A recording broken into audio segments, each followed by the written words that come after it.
a show that tackles the big issues affecting the BVI and the rest of the Caribbean. Searches for answers to today's big questions and gives viewers a unique perspective on developing stories. Follow the big story with me, Kathy Richards, only on JTV.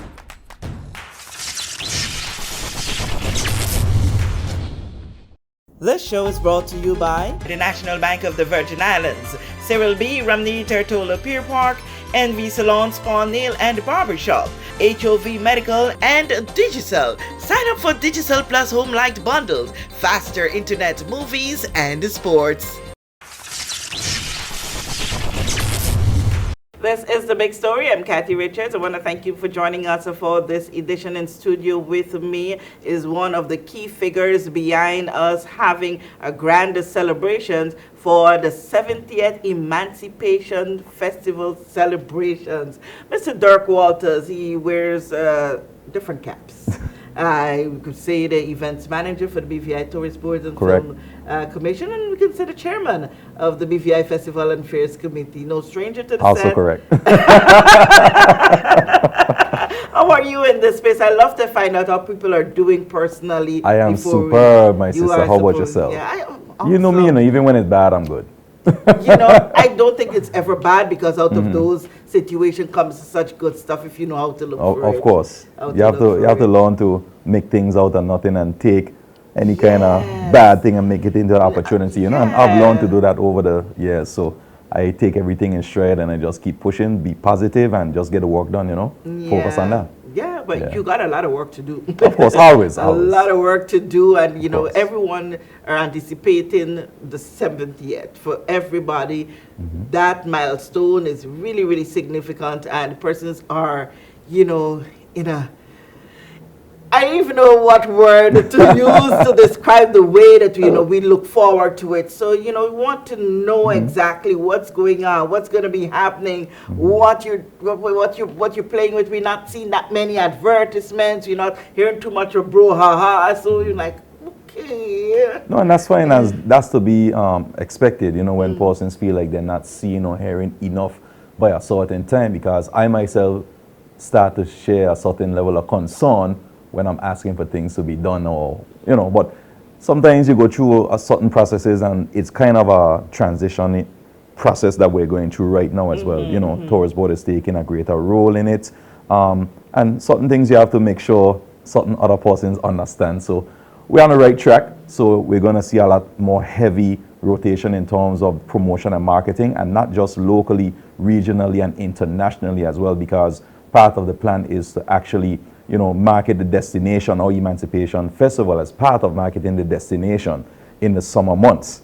So that's going to be really huge. A bunch of different campaigns coming out with that. But we're very excited, and we understand that the anxiety is there, the excitement is there. I share it as well. I'm a festival baby and all that stuff. I've been in it my entire life. It's one of the most important things to me, my culture, the territory, everything. So we're going to make sure to push that properly and let persons know that work has been done, it continues to be done, and we're not just sitting down doing anything. We had to make sure to put the respective committees together for the various areas. We have a lot of really lovely new persons on board that express their interest. We put that out publicly for persons to express their interest. And you had a good response to that? Yes, tremendous response. Wow. There's so many really great community-minded persons that express interest.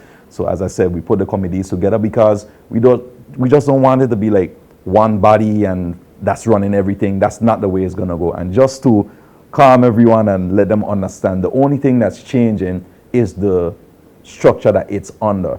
It basically is the same thing, just like how you had VIFSC, Virgin Islands Festival and Fairs, and there was an executive body. It's the same thing if it's going under the Tourist Board. You're going to always need your broad spectrum of volunteerism. You're going to always need your various community persons at the community level to execute these things and plan and have input.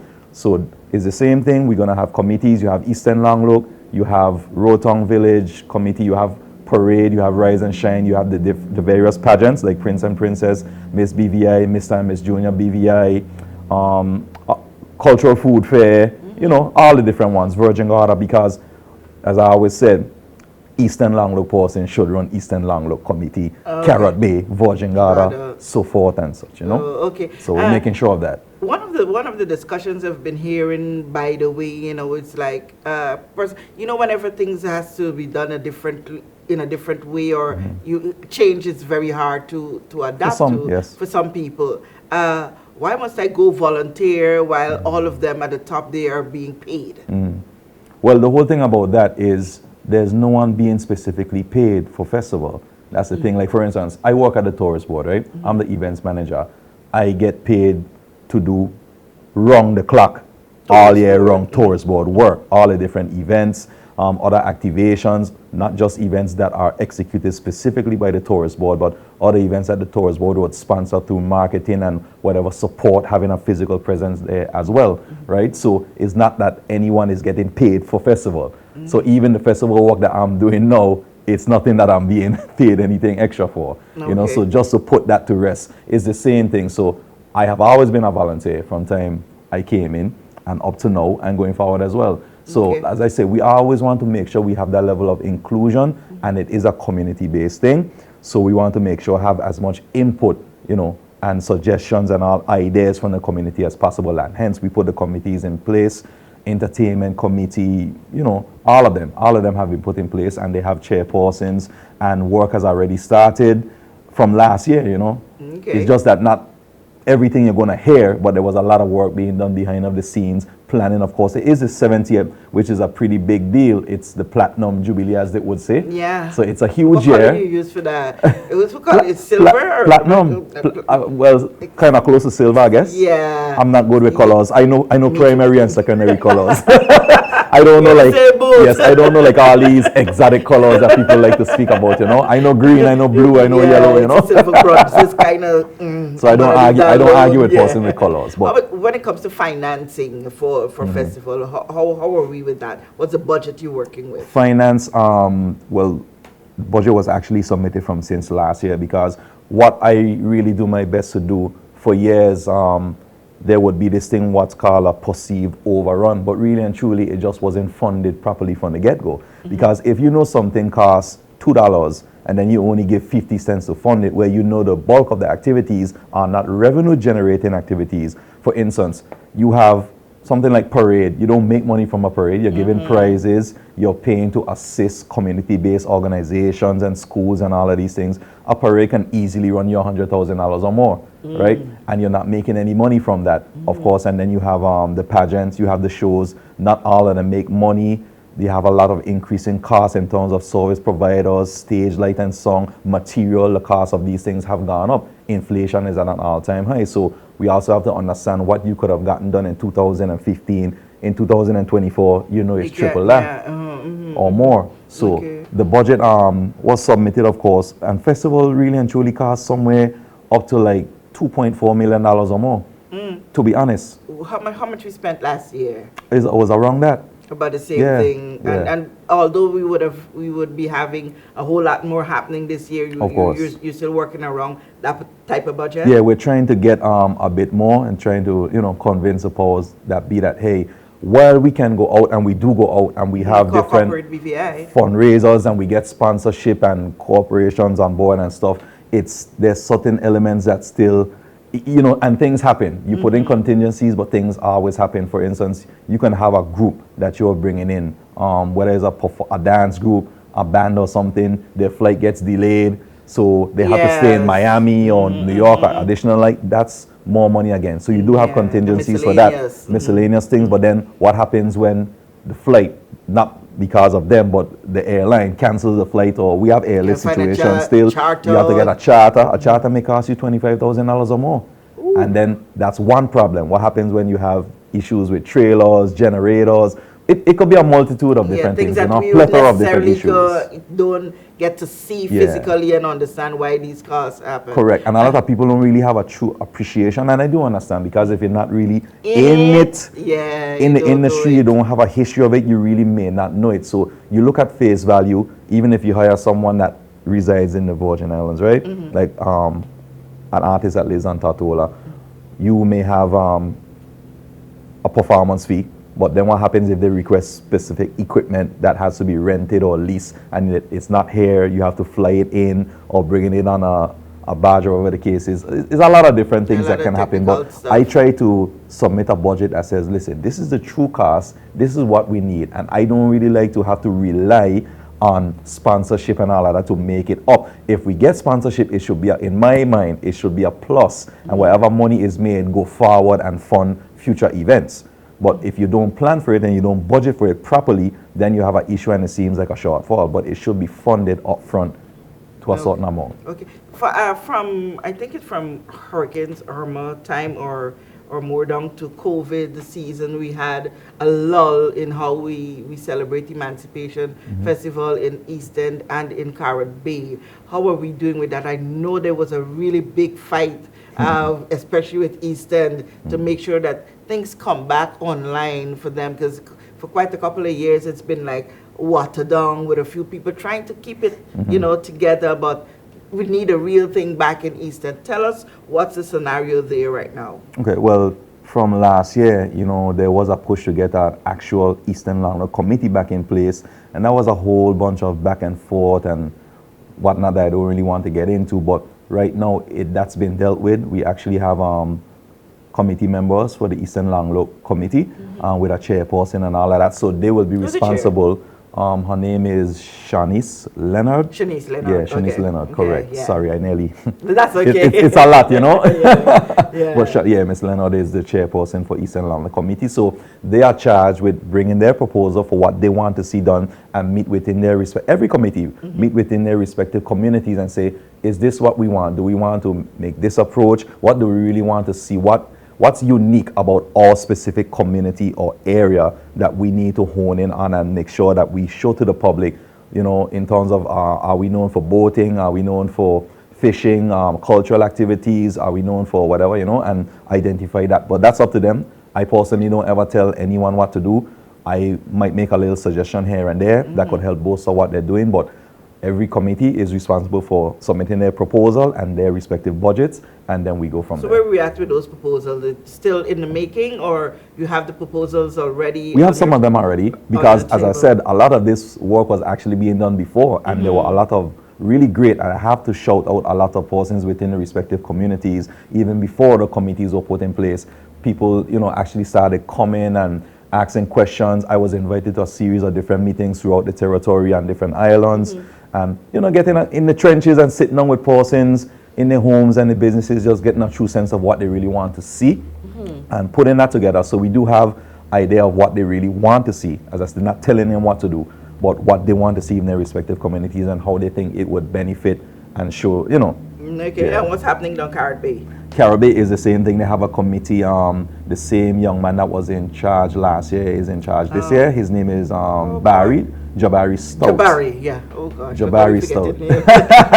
I was seeing his face, but just couldn't get the name. We're both on the same page. So he's in charge of that, and they're going to be having their activities, their cultural activities, including the donkey races, the lime and spoon, and something really great that we tried last year and it worked out really well, but we wanted to be a lot more supportive. We actually reintroduced the aquatic sports, water sports in Carrot Bay, and they had the grease pool and the swim races and everything, so we're really happy for that. And we would actually like to see that in other places as well. And the fishing. And yes, the fishing tournament as well. Yeah, okay. Correct. Awesome.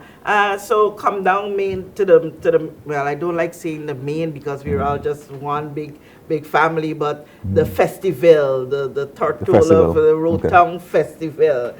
We have persons earmarked who we're going to be honoring this year. Yes, the Rotown committee, the village committee, is responsible as usual for compiling names that would be proposed, and they bring the list and make their recommendation to say who they would like to honor, and base it off of what they feel, whether it's somebody that contributed musically, somebody contributed, they had a booth for 40, 50 years, they're still there, a vendor, whatever, someone that contributed that's always there that they can rely on and count on. So they will bring that proposal, and then we push that forward, Okay, So, all right, so you're holding those for now. That's always how it works, and I just want people to be very clear for persons to know that this is never a thing where someone is just chosen just like that because of affiliation or whatever, and nothing is done because it's me. There's this common misconception that for some reason, Parsons think I have a lot more autonomy or power than I actually do. Oh, okay. And I don't, because I answer to Parsons. Okay. And that's not how I roll. It has to be a general consensus. It has to come from someone has to bring the proposition or proposal to myself and the team, and we push it forward from there. Okay. So we're expecting a lot of things to be bigger. Yeah, some exciting better, things some in the pipeline for this year. Stuff. So what are some of the extra special things to mark the 70th? So despite whatever other milestone that we go through, we'll always remember the 70th. You could tell us somebody. Definitely one I'm very, very excited of, because I'm a huge proponent and supporter of this. We have officially brought back in the Calypso competition for this year, for 2024, for the 70th Emancipation Festival. So we're very excited about that. As a matter of fact, we had a meeting just gone on Saturday with some of the interested Calypsonians, and everyone is really excited. We want to actually take that standard way higher, because we want Calypso to go on the level where we're revered and respected on the regional and international stage when it comes to that, and give as much support and keep the consistency. Because we need to understand, when it comes to our culture, anything, we need to keep consistency. We can't allow it to just die down in any way. And on top of that, I want to mention that this year, what we're also doing for the opening night, we're not just going to have an open ceremony where you come, you say a few remarks from dignitaries and you cut a ribbon. No. We're going way above that. We are going to have an entire cultural explosion on that night, where we had various performances that are culturally based, everything from Plat Pole to Fungi bands, Moko Jumbis, you name it. It's going to be really amazing. And we're going to definitely be focusing on pushing our own artists, entertainers, all of these things, because part of my thing is, as long as I am here, if we can't look out for our own, then who it doesn't make any sense, Yes. Yeah, and we have to make sure that we show them the same courtesy and respect on a business level, and with the promotion and the marketing like everyone else. Okay, and catering for the children as well. Of course. So we're bringing back Coney Island in a bigger, better way this year. Coney Island, definitely. One of the things that we've been hearing persons asking for when you bring Coney Island, it's like if you could have them from the time school closes, you have them for like a good 2-3 weeks running, and I don't know how that works. Yeah, all of that is possible. It just comes with proper planning, but it depends.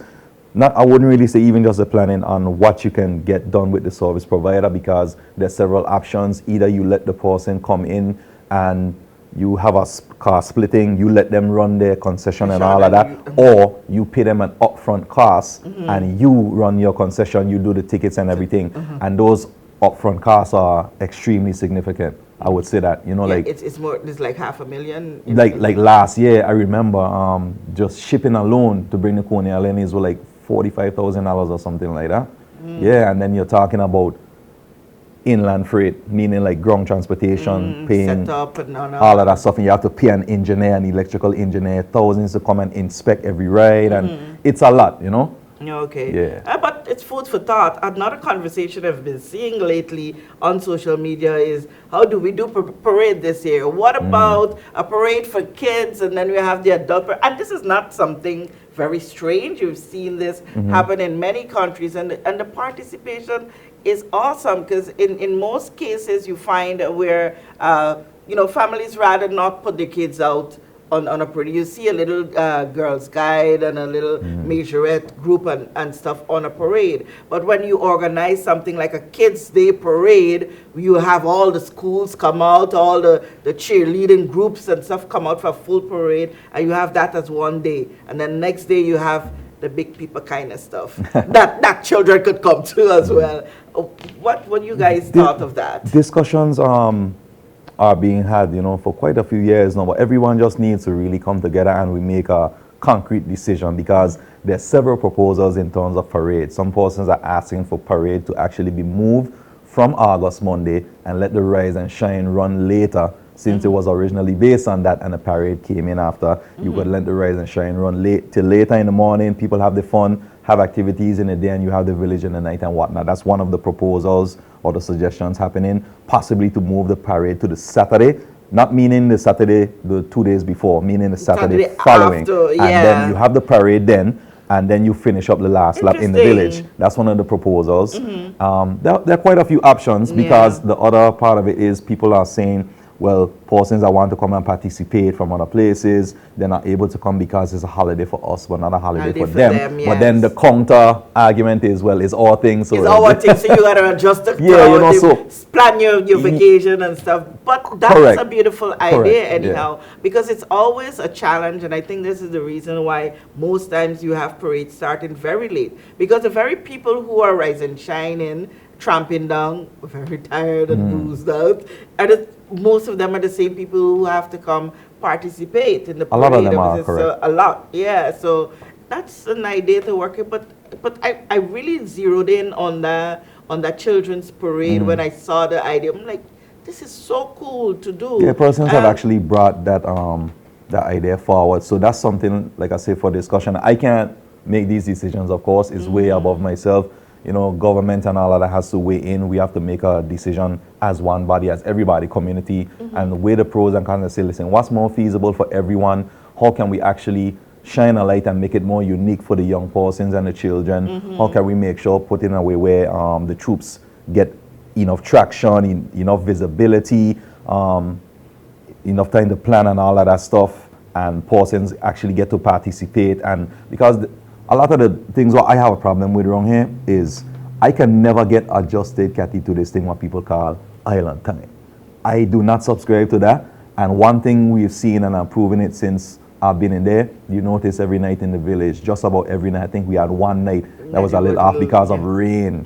And that's something different. We can't control weather. We start on time. Whether it's an open ceremony, whether it's a night we want music playing, but it's unfair. Think about if you are a vendor, you are a booth owner, you spend thousands of dollars, you know, getting your stuff together, stocking your drink. You have a window of which to sell your products in, and if you don't make a certain amount of money within that window, you can call that a wrap for that night, right? And we also need to be mindful persons of different age groups as well. If you come into the village, for instance, at 6, 7 o'clock and you want to leave by 9, you should be able to experience something still. So we need to be very mindful and respectful and courteous to those persons as well. We have patrons of different walks of life and age groups and these things, so we just need to be mindful. And yeah, and another thing too, that when you spoke of that came to my memory, is the placement of local performers. Our performers who are here, because our performers are international. Of course, well, that's why I never use the word local. A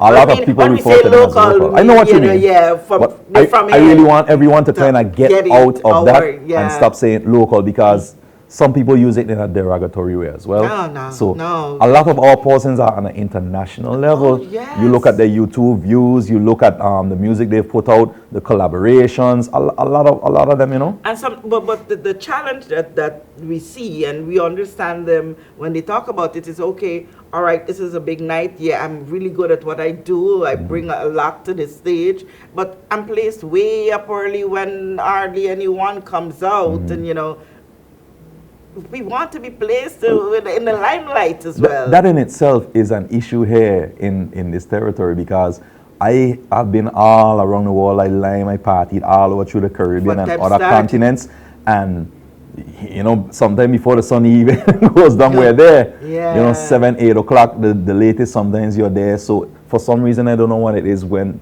we're here, but we like to come out fashionably late to different things. I mean, if you want, me personally, I want to be able to reap the benefits of every dime I spend. That's me. I want to hear every DJ, because I love all different genres of music. I love going out. Festival is a time where you get to meet family and friends, classmates you haven't seen in years. And that's important because of diaspora, you know, Virgin Islanders and other Caribbean residents that come from the US, UK, Europe, South America, wherever they live, Canada, wherever they live in. And there are, from what I understand, many family reunions being planned around the 70th Emancipation this year.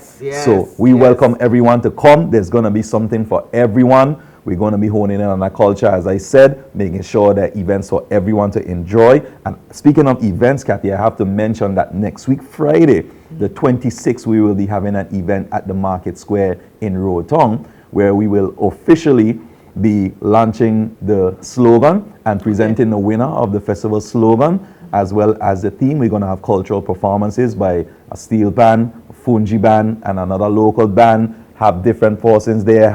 Make sure you have all your local foods, your fish, your chicken, your seafood, whatever it is, Johnny cakes, and food and drinks on sale. And it's going to start from 5 p.m. The official advertisement would have gone out from yesterday or today. We just confirmed everything, so that's a start. And we have several events leading up to the festival. So it's not going to be like you just have to wait for Village to open. You know, we have stuff like warm-up tramps, fish fries, beach events. Don't want to mention the other one that's coming up, the big one, but yeah. That's going to be like the festival kickoff, the real launch at a later date before festival. So we're going to, I'll tell you on the side. All right, Jahphix, so there's a whole lot. I think this is a lot of reassurance that, you know, work is being done. Correct. We are going to have a really, really good time. We can continue to make our plans for July, August, and it's going to be big. But, you know, we want, I guess, the communication is what. No, definitely. And I would say to persons, I do understand that. I share the sentiment that you all share, and just know that apologies on behalf of, you know, a lot of things should have already been communicated, but we're on the right track. You know, a little hurdles we had to overcome, couple mistakes that persons made, we have to make sure clean up, but that's fine. We're going to make sure to make up for it, definitely, right? So stay tuned. A lot is, when this stuff starts, it's going to hit you hard and heavy. So be prepared for it, but it's going to be big, it's going to be huge. I have a really big surprise. I don't want to announce it right now, but it's something you've never seen before for festival. Are we looking for it? We're going to be looking, but as before we close off, you know, the accountability part of things, persons are always concerned about that. What about last year's report? Last year's report has been submitted. 2022 and 2023 annual VIFSC reports have been submitted. So that should be tabled and made public. I don't deal with that part, of course. We just submit it to the relevant ministry. It goes to cabinet. And of course. And then it goes to the House of Assembly. It has been submitted. Final and done, and that's sealed. Awesome. Great. Dirk, thank you for what you do. Thank you to your team. Most welcome. For all those persons who have decided to put yourselves forward to make sure that especially the 70th, because, you know, people start shopping, people start gearing their minds up, people start going to the gym even more. We try to boost up ourselves so that we could really party 70th. We outside. We outside. That's what I'm talking about. And I just want to encourage everyone, please come out and support and participate. You know, it's easy to stand up on the sidelines and critique and criticize everyone. Oh, look at what she's wearing. Oh. Listen, we don't want any of that. We want unity. We want love. This is about our culture, our heritage, our emancipation. Please come out, support. We're going to have a great, safe, clean time. It's going to be great. And it's going to be great. We want to thank you so much for sharing. Thank you for having me always. I'm home. You're going to be back because, you know, as the countdown goes, there's so much more to release, like the big secret that you're holding from me. A few of them. Thank you so much for coming out. Thank you for joining us for this edition of The Big Story. I'm Kathy Richards. We know that where you choose to bank matters, and it is your vote on what your funds do in strengthening our community. As your official Bank of Paradise, we invest and support the lifeblood of our economy by helping in the realization of personal goals for homeownership, education, and entrepreneurial visions, which support small businesses. We make it our place to connect with persons and worthy causes, and we have been doing so for more than 30 years. Where your money goes and what your dollars empower are your choice. And we thank you for choosing us, a bank that gives where it matters the most, for you, for our community, and a happier tomorrow. The National Bank of the Virgin Islands.